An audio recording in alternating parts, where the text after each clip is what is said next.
s'émanciper et travailler. Aujourd'hui, nous allons parler de l'image qu'a l'impact sur nos jeunes. Donc, en fait, ce qui est important à retenir, c'est nous sommes dans une société de mass média où il y a des images qui sont véhiculées et le jeune a besoin, l'enfant surtout a besoin pour son développement personnel d'avoir des référents qui lui ressemblent.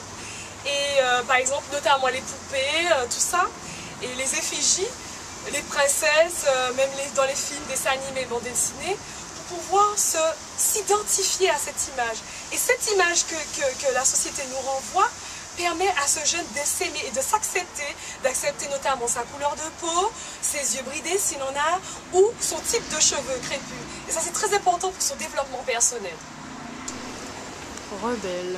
Donc nous sommes face à une affiche publicitaire de Disney Pixar qui promotionne un personnage de bande dessinée.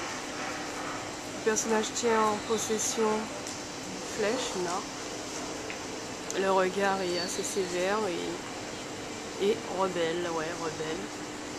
Mais est-ce que cette société ne stigmatise pas les gens qui sont considérés comme rebelles par rapport à leur texture de cheveux, par rapport aux boucles? Donc tous ceux qui sont rebelles seront stigmatisés.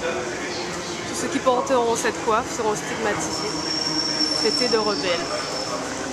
C'est magnifique, franchement, Disney ouvre une grande palette de personnages, de héros, de princesses divers. Franchement, on voit une vraie évolution. Donc les jeunes filles, il y a pour tous les styles maintenant, et ça c'est bien, ça c'est vraiment bien. Disney permet d'autres personnages, d'autres styles, blonds, brunes, rousses, noirs, ça c'est vraiment magnifique. Et ça c'est vraiment bien parce que les enfants, les jeunes filles maintenant peuvent avoir leurs effigies chacune et se retrouver dans leur petite princesse de Disney. Moi je trouve qu'il y a une grande évolution maintenant et dans le regard des enfants. Il faut une grande diversité et puis que chaque enfant s'y retrouve. Moi je trouve ça assez bien.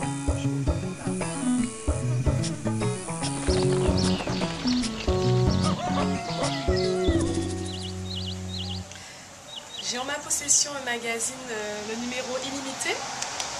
Donc, dans ce numéro, nous avons un article très intéressant intitulé « Ni pute, ni soumise ». Donc, je pense que c'est un jeu de mots.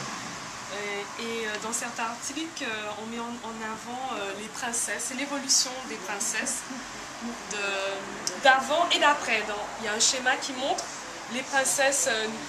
Enfin, l'article dit les princesses nunuches, héritées de Grimm et de Perrault, c'est terminé. Et qu'il y a une nouvelle génération de princesses.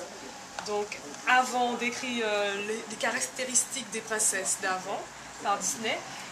Blanche-Neige, Aurore, Cendrillon, donc type occidental. Et après, la mondialisation oblige à Disney de créer Jasmine pour l'Orient, Mulan pour l'Asie et Pocahontas amérindienne. Ainsi que Tiana est la première afro-américaine et la nouvelle venue en ce moment, Mérida, une princesse écossaise, cheveux roux, bouclés, frisés.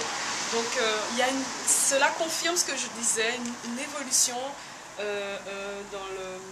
dans l'image des princesses, une variété de princesses, et c'est une très bonne chose.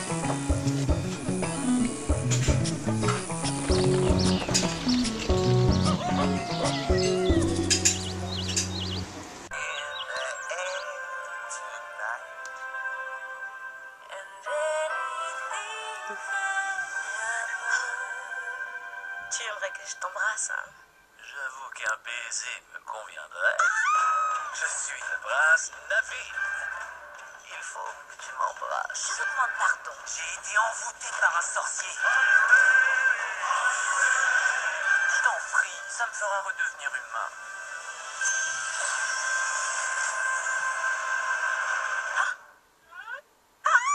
Les réalisateurs de La Petite Sirène et Aladdin. On a pour toutes les princesses, ça c'est vraiment bien. Merci, franchement, le monde évolue, ce sera long, mais les mentalités vont évoluer, donc franchement, j'y crois. Exclusivement au cinéma.